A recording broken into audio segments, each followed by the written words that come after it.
when you feel like some form of desire and the likes. A person doesn't have to wash this with water, okay? Because it's not impure, and the ruling does not apply to it.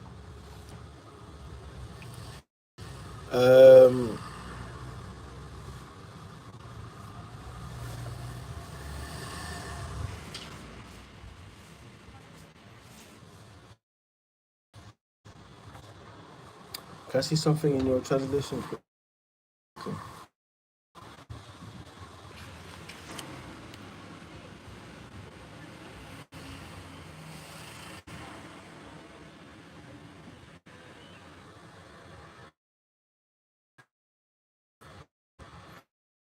Okay. Or what we take benefit from this, if a person wants to go and perform salah, then it's an obligation upon him to wash himself prior to making wudu. For example, if a person relieves himself, goes to the toilet, they relieve themselves. Before you can make wudu for the salah, you have to remove the impurity.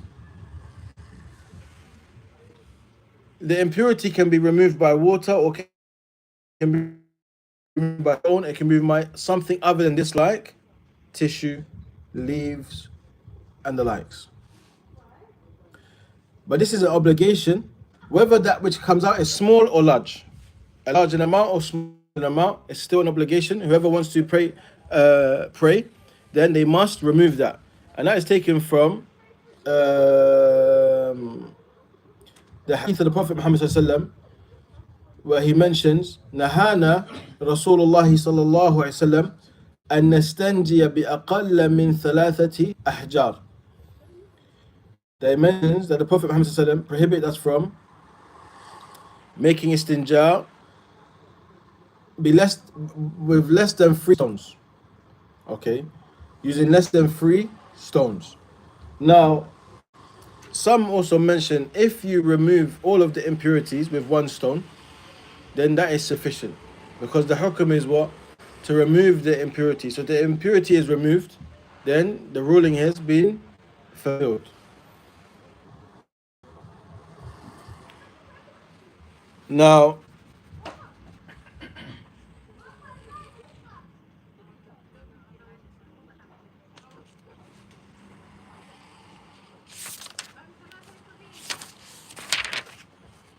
of the things that is important to know,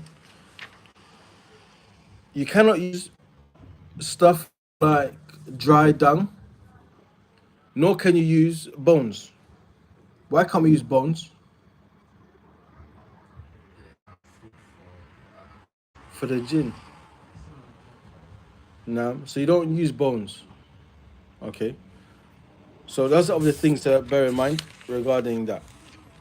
But also,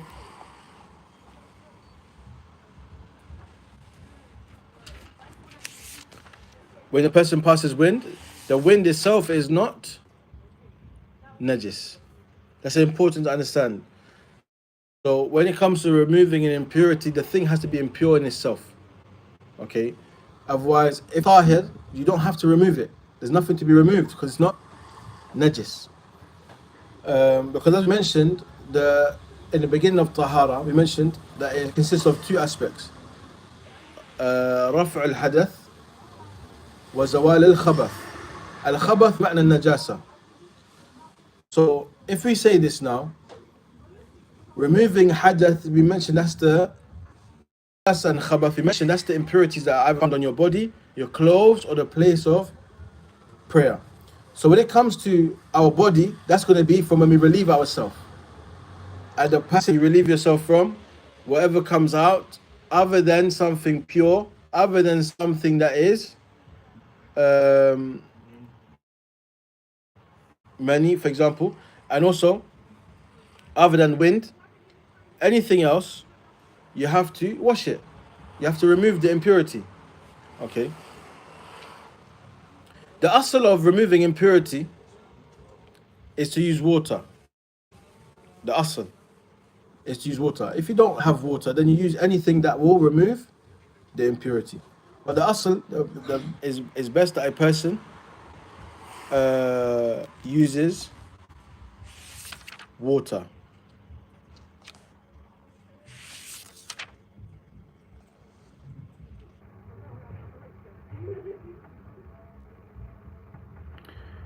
Also,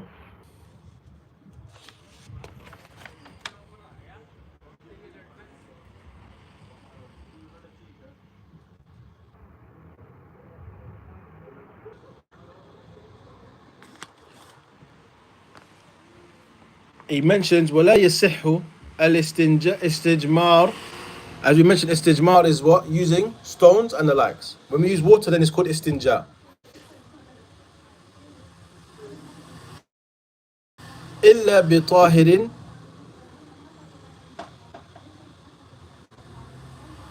مباح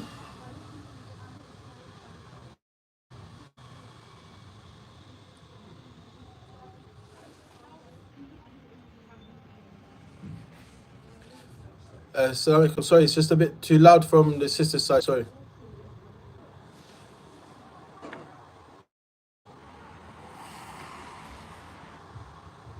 So he mentions ولا يصح الاستجمار إلا بطاهر مباح يابس منق فالإنقاء بحجر ونحوه أن يبقى أثر لا يزيله إلا الماء وشرط له 3 مسحات.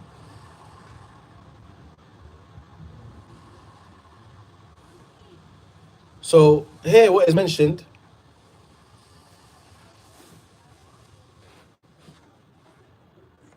in the explanation, you cannot use water. لا يصح الاستجمار. When you use a stone and the like, it's not correct except with 8 conditions. The first condition, أن يكون الاستجمار بطاهر. The first condition is that what you're using to make istijmar, and using something other than this, the thing has to be pure. What you're using has to be pure. And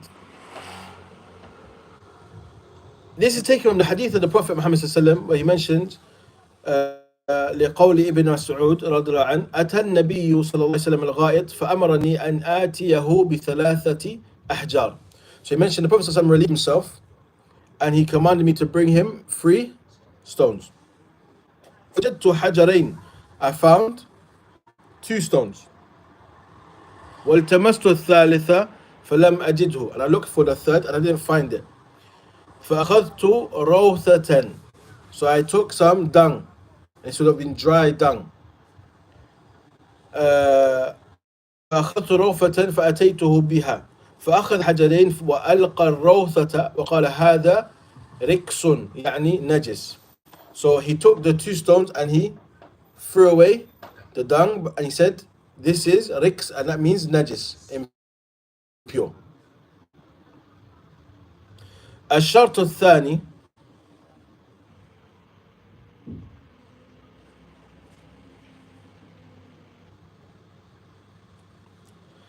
أن يكون لشيء مباح.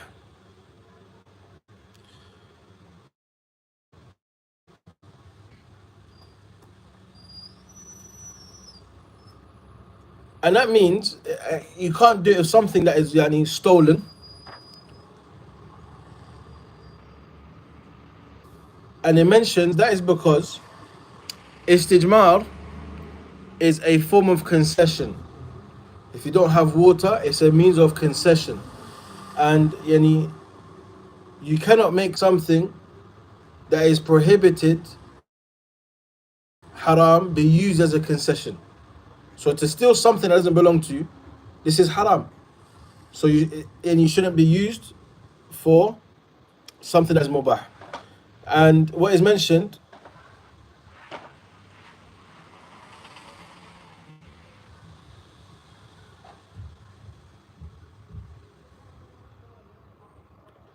الرخصة أو الرخص لا تستباح على وجه محرم.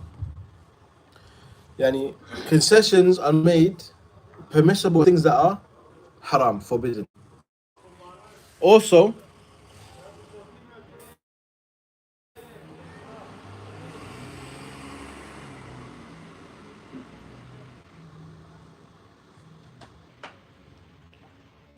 The third condition, أن يكون بشيء يابس. It has to be with something that is dry. So it has to be something that is dry, not with something that is moist. The impurity. And something that's not dry may not remove the impurity. It might split impurity, but not remove it. It might take some of it off, but it wasn't the main objective is to remove the impurity. So something is to be something dry. So the wipes. You can use the wipes. With the wipes, it's best if you're going to use the wipes to combine with water. I have this, like at the university, what I do, I take the tissue and I put water in a wet tube. So I will wet one tissue and I take the dry tissue. So I will use the dry tissue and at the end I use the wet tissue. Yeah, there's no problem. As long as you remove.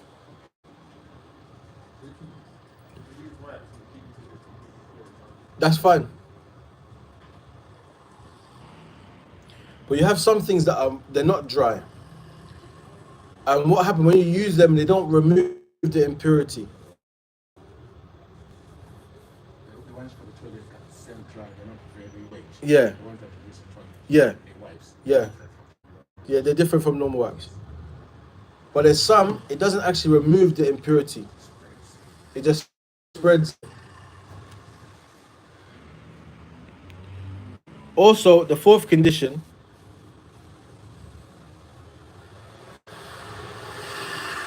also what is mentioned when it says yabis as well, it should be something that is hard as well. It's not super, it's not soft. Because something that is very soft as well will break away, and it won't be able to remove the impurity. If it's something that's really soft and is fragile, then this is also something that cannot be used. This is yabis, something that's dry, and also something that is sturdy. The fourth condition, بشيء يعني منق فلا يصح بأملس كزجاج. So it has to be something that can be used to remove. It removes the thing, and it cleanses the area. So you can't use something like glass. You know, like a glass is very smooth. It won't remove anything. So you can't use something like this. Okay. Okay.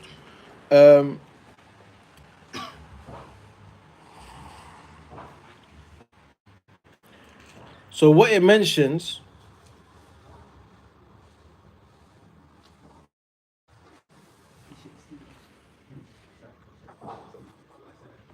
when you use istijmar, so when we say istijmar, we're just referring to everything that's not water, right?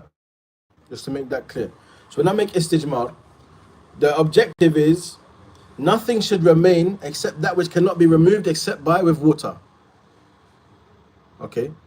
So because the reality is with istijmar, you're not going to be able to clean it in totality. But the only thing that should be remaining is that which cannot be cleansed except with water. And that's why some say, for example, a fifth condition is that it has to be with 3 wipes or more. 3 wipes or more. Okay? So, for example, they mention that it's not sufficient to do less than this. It's not sufficient to do less than this. Why? Because of the hadith of the Prophet Muhammad that mentions of Salman that we mentioned, we were prohibited by the Prophet from making istijmar with less than 3 stones. So meaning the 3 wipes. Now if you have 1 stone that is big and you can do 3 wipes with the stone, then that is also sufficient.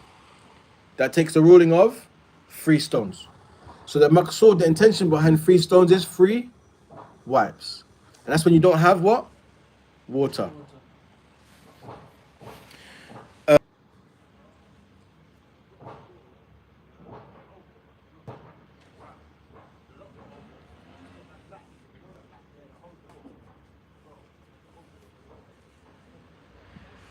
Also, what is mentioned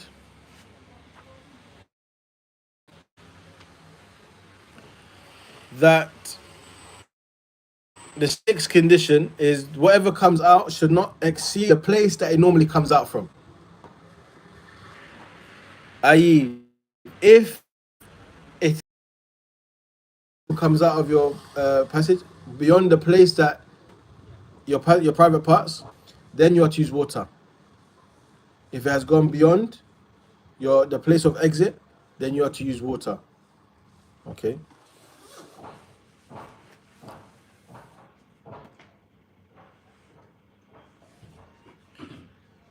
Also, what is mentioned that Sheikh Islam Ibn Taymiyyah says no. Even if it spreads beyond the normal place of exit, then you can still use stone and the likes. It's still, as long as you remove the impurity. So that's not something that is agreed upon. There's a difference of opinion among the scholars as to what can be done. You use whatever comes out of your private part exceeds the normal place of exit. Then there's difference of opinion. You can use stone and tissue and other than this, or you can use water.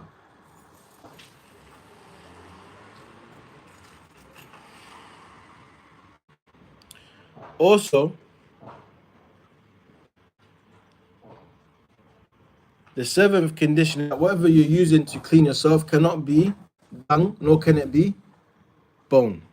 It cannot be dung, nor can it be bone, even if they are pure. Even if they are pure.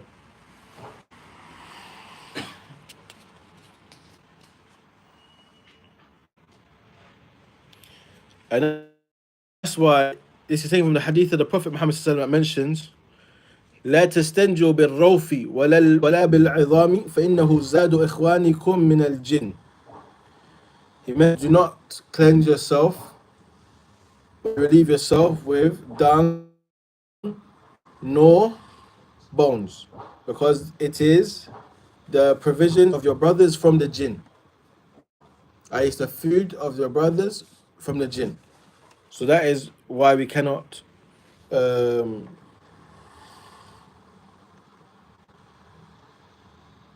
use this. Also, something that's mentioned, if a person uses this and removes the impurity, he has removed his impurity, but what has happened now?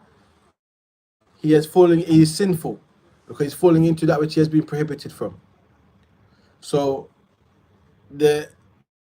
if he did use because of the prohibition from the Prophet Muhammad, the objective, right? However, he is considered to be sinful because he has gone against the command of the Prophet Muhammad. Also,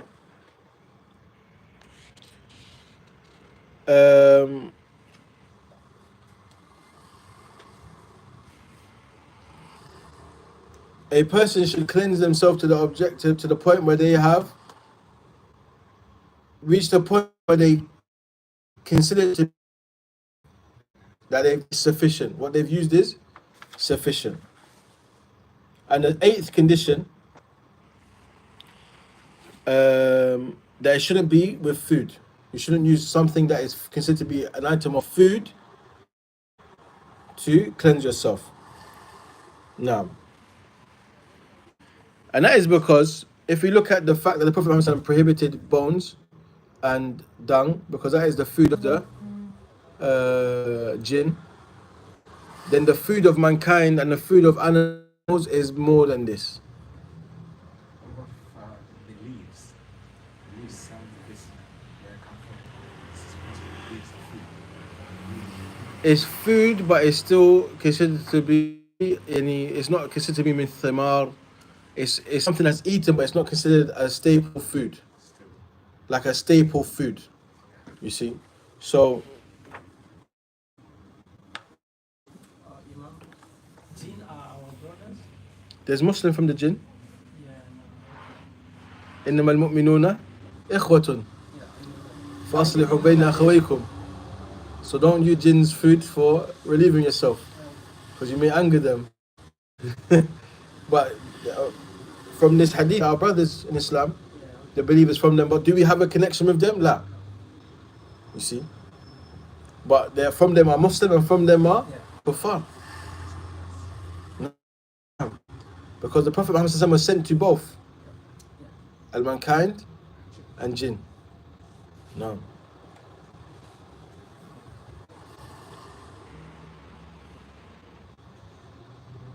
Also, what is mentioned is not correct that a person makes wudu or tayammum before making istinja or istijmar. Istinja or istijmar. So a person is to cleanse himself from impurities of relieving himself before they perform wudu.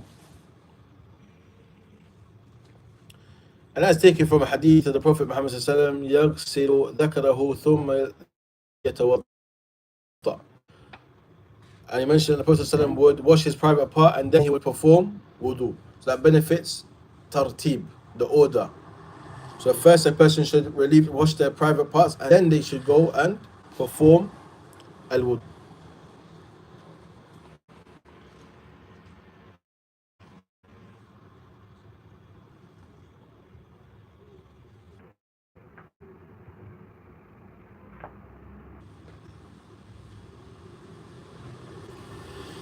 Also, what is mentioned here is you have those who say that you can make wudu or tayammum, because in another narration of the hadith that is with Bukhari and Muslim, which is more authentic than the prior hadith mentioned, is that the Prophet Muhammad ﷺ يغسل ذكره ويتوضأ, and it mentions that wow does not benefit order. It does not benefit order of actions. So you also have those who say no, you can perform wudu or tayammum before washing yourself from qada al-haja.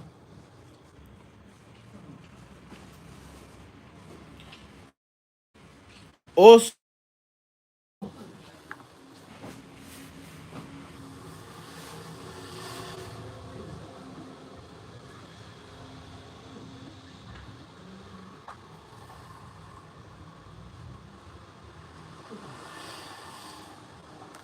as mentioned, is وحرم is prohibited لبث فوق قدر حاجته, that a person to remain in a place of relieving themselves longer than they need to, longer than their need to be in the toilet, for example. Because now the khala is a place you go to relieve yourself, either a toilet or an open space that is away from the people, okay, in like a desert or something, a field and the likes. Now what is mentioned is prohibited for a person to stay at a place of relieving himself longer than they have a need to be there. Also, what is mentioned is that a person relieves himself in water that people use. Now, or also within the pathway. Also in a place that people take shade. Places that people take shade. Also, trees that bear fruits. You cannot urinate or relieve yourself at trees that bear fruit. Also, a person cannot face the direction of the Qibla or turn their back towards the direction of the Qibla. That is in regards to when you're in an open space. When you're in the toilet, then it's not a problem, whichever you face. When you're actually in a room, that's a toilet. But as for in an open space, and you cannot face or turn your back towards the direction of the Qibla. So what is mentioned now, a number of prohibitions. One, staying in the toilet or in a place of relieving yourself longer than necessary.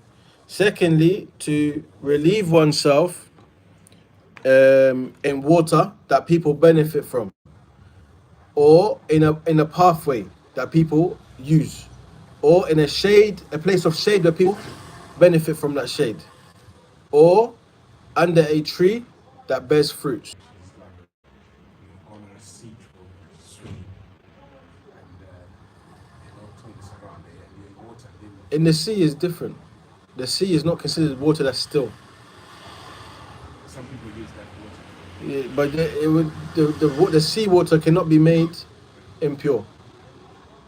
It won't be made impure. You see.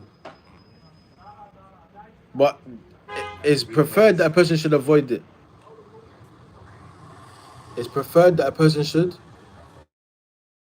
avoid it. Okay. Um,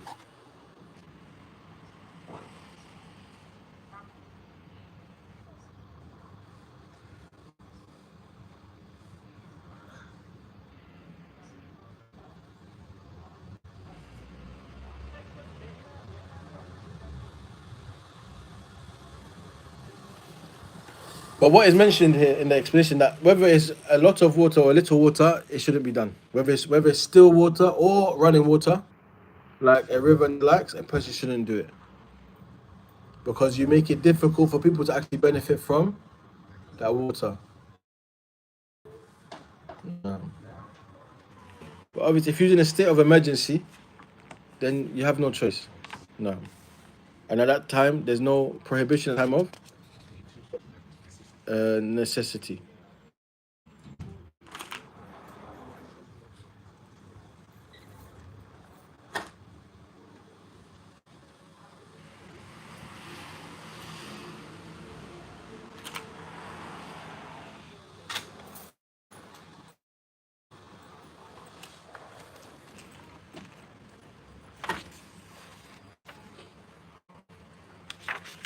So that's regarding manners related to relieving oneself and cleansing oneself. So we mentioned when it comes to cleansing oneself, a person can use water or stone or anything that is similar to this. And when it comes to relieving oneself, then the person shouldn't stay in the place where you relieve yourself longer than necessary, nor should you urinate or defecate in water, whether it's still or running, nor in the sources where people store water, either. That should not be done either when people store water. Nor should a person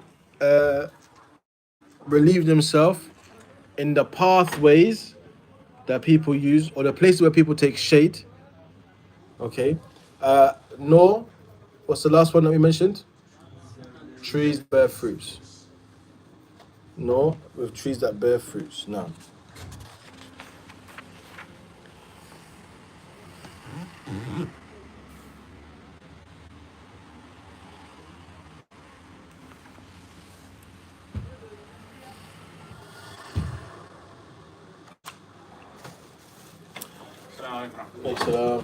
So you have those you say, as I mentioned, when you're in the house or a building, that there's no problem. The prohibition of facing the directly or your back towards it is lifted. But then you also have those who say no, it's not. You have those who say no, it's not, and that's the likes of Sheikh Hassan bin Taymiyyah and Ibn Qayyim, who's his student, rahimahumullah. They mentioned that the prohibition of facing the Qibla and turning your back towards it is general, because the hadith is general. But you have narrations that mention that the Prophet Muhammad sallam face towards the Qibla, either by facing or by way of his back. I can't remember exactly, but that was because he was in a room. It wasn't that he was in an open space.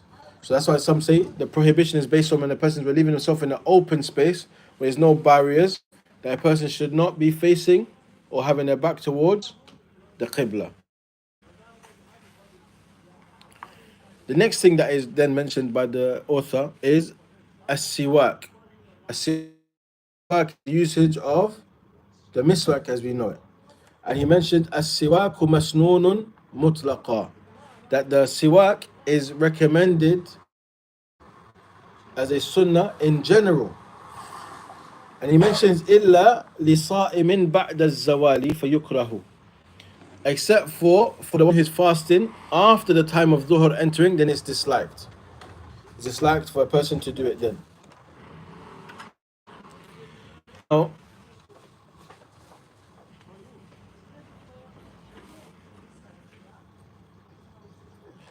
when it mentions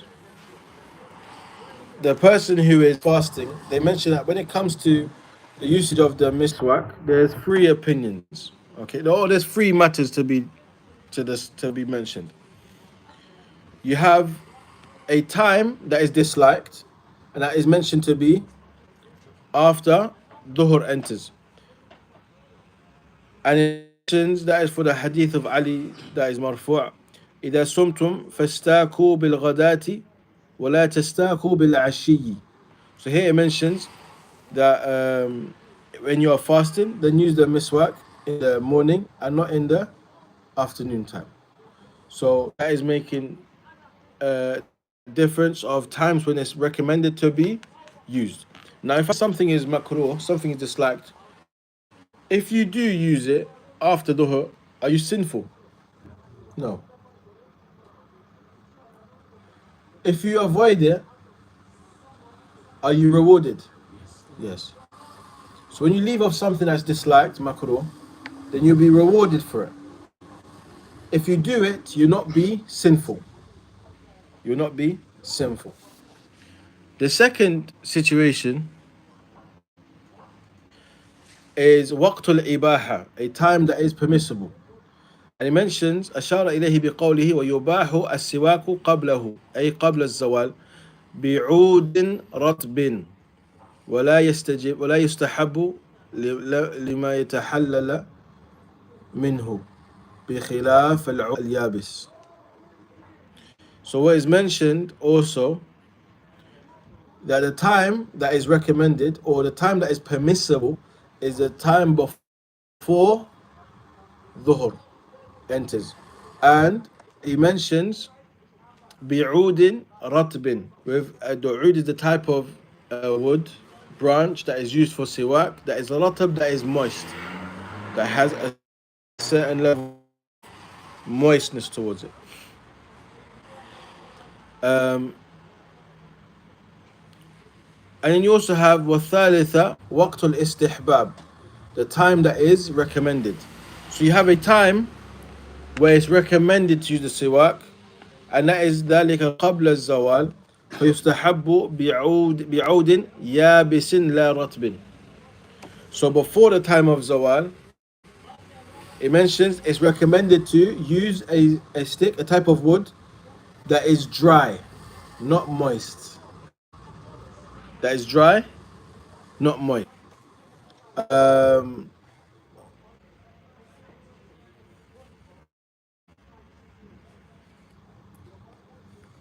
And that is for the qawl of Amir ibn Rabi'a. رأيت النبي صلى الله عليه وسلم ما لا أحصي يتسوق وهو صائم. So I saw the Prophet Muhammad صلى الله عليه وسلم a number of times I cannot count, and he would use the siwak whilst he was fasting.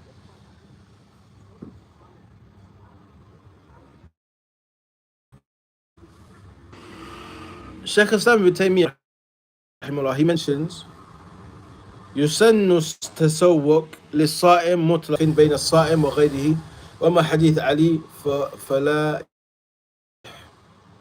So here he mentions it's recommended for a person who's fasting to use the miswak at any time in general, as the evidences that mention the usage of the siwak are general. They don't make restriction based on a person who's fasting.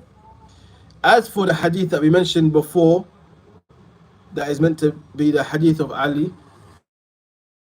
that is actually, they mention that this hadith is not authentic. Sheikh Sam saying this hadith is not authentic, so we don't act upon that. Okay, so when we look at the issue of using the miswak while you're fasting, then we say it's permissible at all times in general. And you have times that are more preferred, that are known, when the Prophet Muhammad sallallahu alaihi wasallam would use the siwak. For example, before the salah, before entering his house, when you wake up, when making wudu. These were times that it's recommended for a person to use the miswak.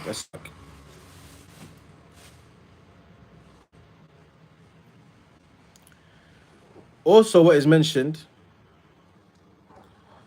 Ibn Qudama of the ulama of the Hanabila says, a person will gain from the sunnah according to the level of what is needed of cleanliness. I would use the miswak. Objective is to clean one's mouth. So, and that is taken from the general hadith of Aisha anha, They mentions السواك مطهرة للفم مرضاة للرب. That the miswak, using of the miswak is cleanliness of the mouth and pleasing to the Lord, pleasing to Allah subhanahu wa ta'ala. So when a person uses the miswak, you gain reward for this, because this is pleasing to Allah Azza wa Jal. Now, So, currently, if I use a toothbrush, but when I wake up or when I'm going to the salah, use a toothbrush. this doesn't take the rule of miswak. It doesn't. No. Because the miswak is specifically oud ratab. Now, in terms of the virtue, as for the use of miswak, of a toothbrush and toothpaste, then it gives the same benefit of cleanliness, but not the fadl of the miswak itself. Wallahu alam.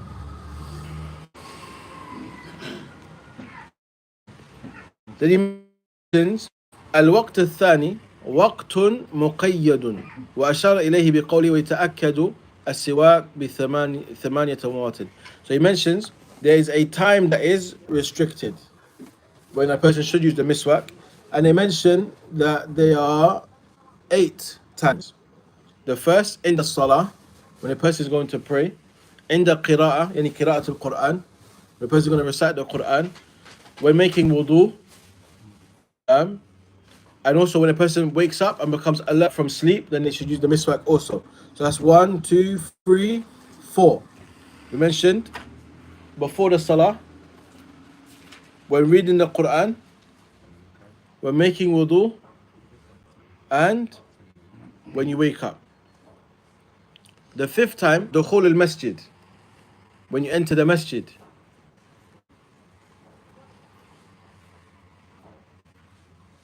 The 6th time, when you want to change the smell of your breath. Sometimes if you don't eat for a long time, your breath will have a smell.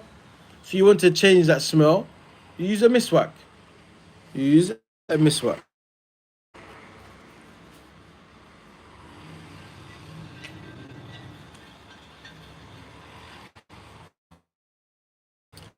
Also, one of the things that is mentioned that's not mentioned in the actual text but in explanation, when a person enters the house, as we mentioned from the hadith of Aisha anha, the Prophet Muhammad if he entered his home, إذا دخل بيته بدأ بالسواك, in Sahih Muslim. If he entered his home, he started with the use of the miswak. Okay.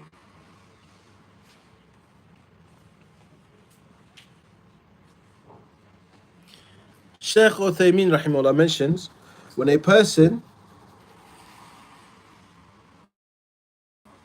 enters the masjid, they shouldn't use the miswak. Because those who say you should use the miswak masjid, they say it's because it's like a house. It's a house of Allah, so it's more better than a house if you use it before you go to your house. However, Shaykh Uthaymeen mentions that there's no narration of this, that the Prophet Muhammad sallallahu would use the miswak upon entering the masjid. So he says that it shouldn't be done then. He says that it shouldn't be done then. So in general, it's not that a person should avoid using the miswak. If you enter the masjid and you start using the miswak, no problem. But a person shouldn't take it as a specific time that it should be done, unless you have evidence that the Prophet ﷺ did this. That is the safest thing to do. If you find narration that is authentic, that the Prophet Muhammad ﷺ, when he entered the masjid, he would use the miswak, then we do this. It's when we do this. Okay. Also, from the ways that a person may gain a smell from their breath is if you are quiet for a long time also. If you are silent for a long period of time, this will also have an effect on your breath. So it's also a time to use the miswak when you start talking and the likes. Or if the teeth become yellow, or other than this, then the person should use the miswak as well, because this will also affect a person's breath. It mentions لأن السواك مشروع لتطييب الفم وإزالة رائحته. And because the usage of the miswak, the objective is 1, to cleanse one's mouth, and secondly, to remove any odor. Now,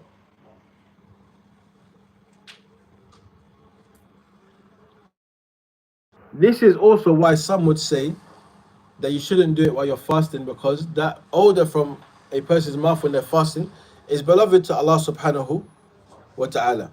However, the general hadith that we have show that it's permissible to use the miswak any given time.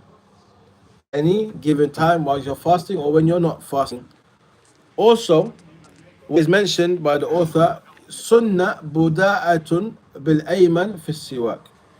That is recommended that a person should start with the right side of their mouth when they're using the miswak. Also, when you're purifying yourself, you should always start with the right. As the Prophet Muhammad ﷺ would start from the right in all of his affairs. Of the things that is discussed now,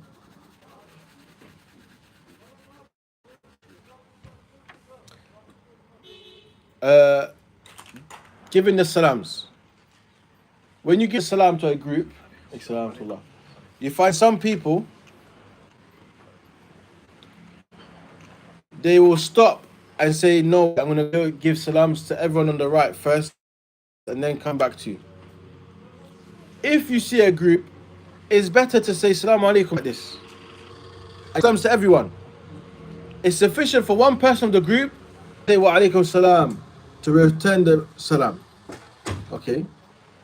If you are going to give salam by shaking hands to the group and someone puts out their hand, don't say, I'm going to come back to you, I need to do the right first. Give them the salams and then you carry on from the right.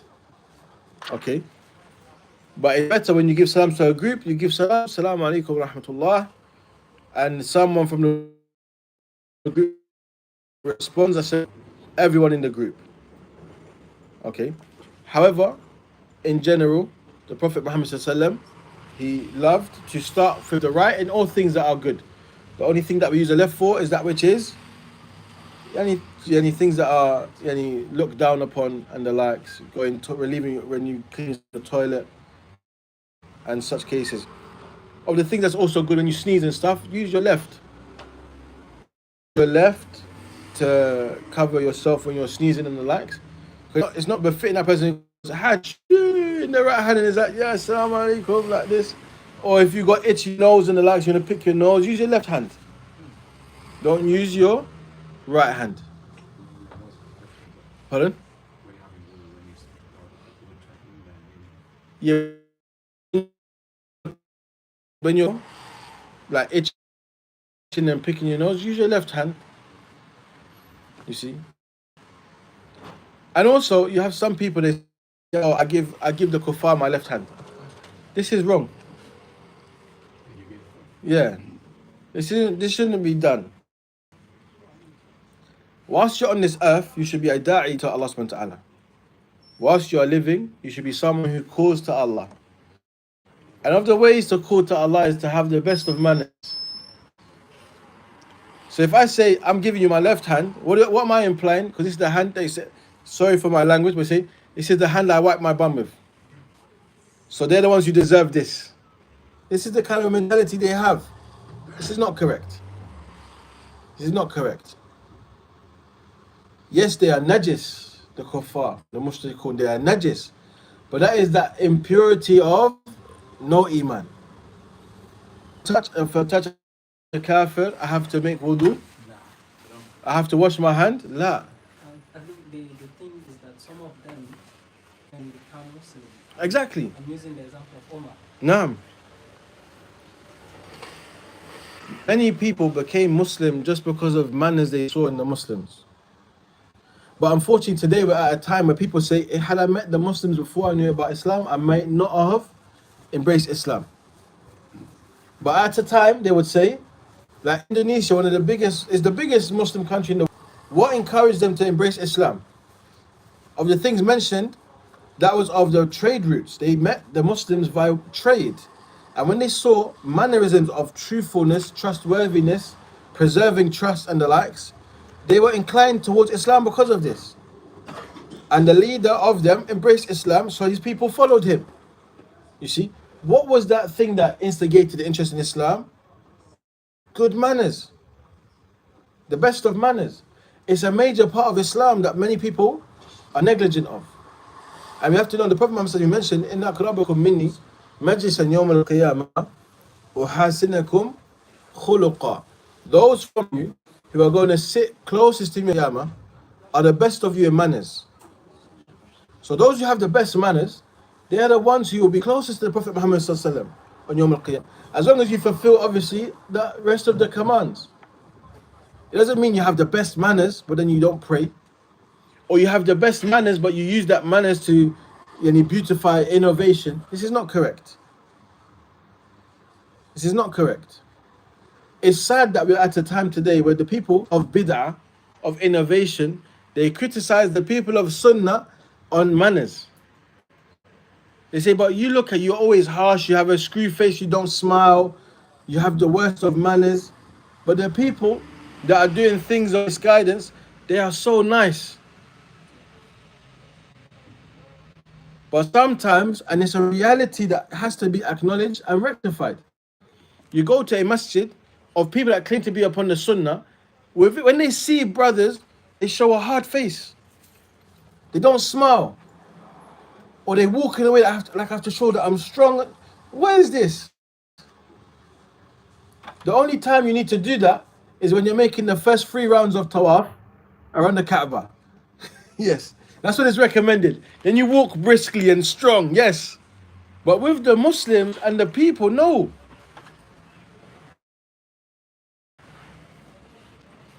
You see, al-ibtisam fi wajhi akhik sadaqah. And he's smiling in your brother's face is a means of charity. So imagine if I'm always screaming. What are you going to do to the people? You're not going to be pleasant. No one's going to want to come and talk to you. No. Don't worry, Shaz. It's coming.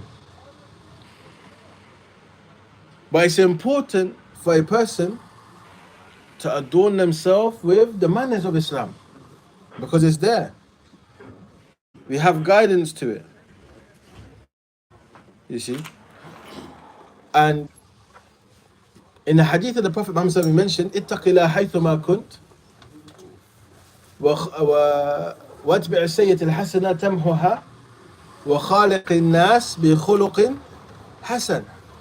He mentioned 3 fundamental rights. The rights of Allah, the rights of yourself, the rights that others have upon you. He mentioned, fear Allah subhanahu wa ta'ala wherever you are. That's the rights of Allah upon you. You have to do things for yourself, to purify yourself, rectify yourself. And then deal with the people with good manners. So now the rights of others upon you. Okay. We have many hadith about the manners and the rights that others have upon us. Another one that is clear. من كان يؤمن بالله واليوم الآخر فليقل خيرا أو ليصمت. Whoever believes Allah in the last day, then let him speak good or stay silent. ومن كان يؤمن بالله واليوم الآخر فليكرم جاره. Whoever believes in Allah in the last day, then let him honor his guest. His neighbor.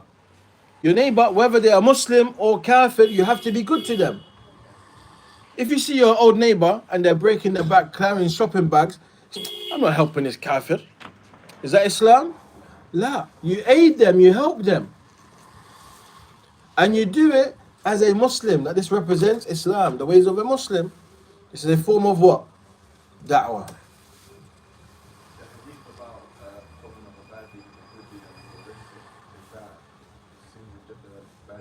Any bad deed now.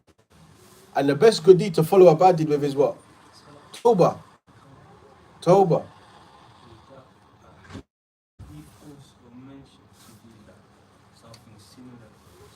Allah just says do something good, that it will erase it. Do something good that it will erase it. Because Allah says in the Quran, Sanati yudhibna sayyi'at. The good deeds, they erase the bad deeds. The good deeds erase the bad deeds. Now, the last thing that we mentioned is that, and you deal with the people with good manners. Okay? So even in the same hadith, it mentions, when كَانَ يُؤْمِنُ بِاللَّهِ وَالْيَوْمِ الْآخِرِ فَلْيُكْرِمْ ضَيْفَهُ. Whoever believes in the last day, then let him honor his guest. So Islam always teaches us to have the best of manners. Even beautifying yourself with manners is a form of tahara. You need tahara to mannerisms, and you're adorning yourself with beautiful manners. That's why we mentioned that tahara is of two types: tahara al-ma'i wa tahara lil-ibadah. You have the tahara that's conceptual, where it's a person purifying himself from kufr to al-islam or iman, and also the purification a person does in order to perform acts of worship. So, starting with the right and acts when it comes to purifying yourself, shaking hands when you're giving salams and the likes, all of this is from manners and the adab that a person has in fulfilling different acts of worship. Now, so inshallah we'll continue next week, bi'idhnillahi ta'ala, from talking about other things that are from sunan al-fitriya, things of cleanliness that a person should observe, bi'idhnillahi ta'ala. اللهم صل وسلم على نبينا محمد وعلى اهله وصحبه اجمعين. سبحانك وبحمدك اشهد ان لا اله الا انت واستغفرك. جزاكم الله خيرا. السلام عليكم ورحمه الله وبركاته.